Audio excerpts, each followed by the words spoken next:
একটু পিছিয়ে যাই আমরা।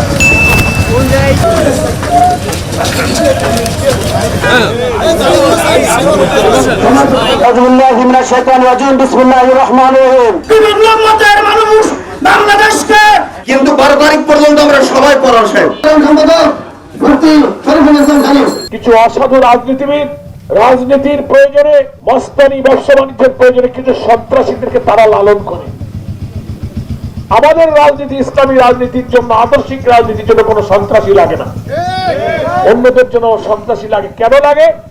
জনগণ তাদের লুটপাট চাঁদাবাজি মস্তানি পছন্দ করে না, তাই জনগণের উপরে মস্তান লেলিয়ে দিয়ে তারা ক্ষমতাকে নিরাপদ করতে চায়। এই জন্য তারা কিছু মস্তান এবং সন্ত্রাসী পোষে, লালন করে, টাকা দেয়। তো আলহামদুলিল্লাহ এই সন্ত্রাস মুক্ত ডুমুরিয়ায় আমরা উন্নয়নের জন্য কাজ করেছিলাম।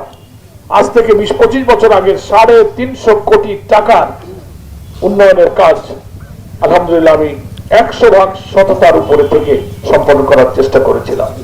স্কুল, কলেজ, মসজিদ, মাদ্রাসা, রাস্তাঘাট, যেখানে যতটুকু 50 বছরের না করা কাজ কি 5 বছরে সব শেষ করা যায়? যায় না।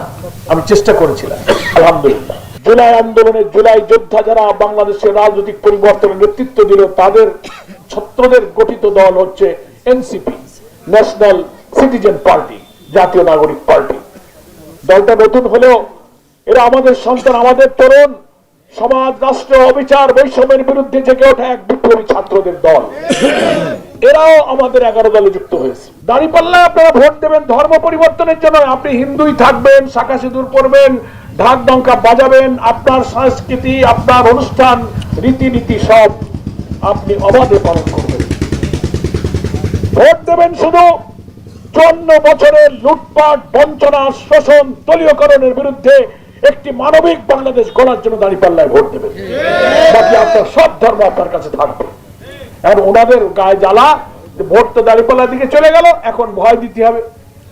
এখন নিয়ে আসছে কোয়ানে ফ্যামিলি কার্ড, কৃষক কার্ড, 7,000 পাবা, 21,000 পাবা, কেউ বলে না চাল ডাল তেল চিনি পাবা, একতলাম বহু একতলাম। মিথ্যে কথা, খালি খালি মিথ্যে কথা। মানুষ হলো 18 কোটি, কার্ড দেবো 50 কোটি। গুজবেরও তো একটা লাইন আছে। মানুষ এটা আর খাইতেছে না, এটা ভুয়া।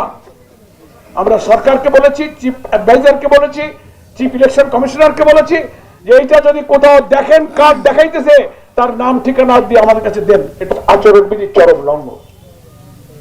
এখানে মানুষ বিভ্রান্ত হবে না, নাকি বলেন? ফলে ভয় দেওয়া, ঠ্যাং ভেঙে ফেলা, চোখ রাগায় প্রতিপক্ষের ভোট জোর করে নেওয়ার বাংলাদেশ গত বছর আমরা বিদায় দিয়েছি, ওই বাংলাদেশ এখন আর নাই। এইসব গরম দেখাবেন না।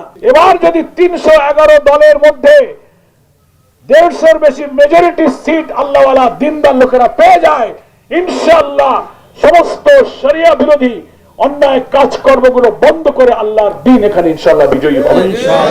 হিন্দু ভাইরা আপনারা এখন যেভাবে আছেন, 3 দলের শাসনে যেমন ছিলেন, তার চেয়ে সবচেয়ে আরামে নিরাপদে থাকবেন ওই সময় ইনশাআল্লাহ।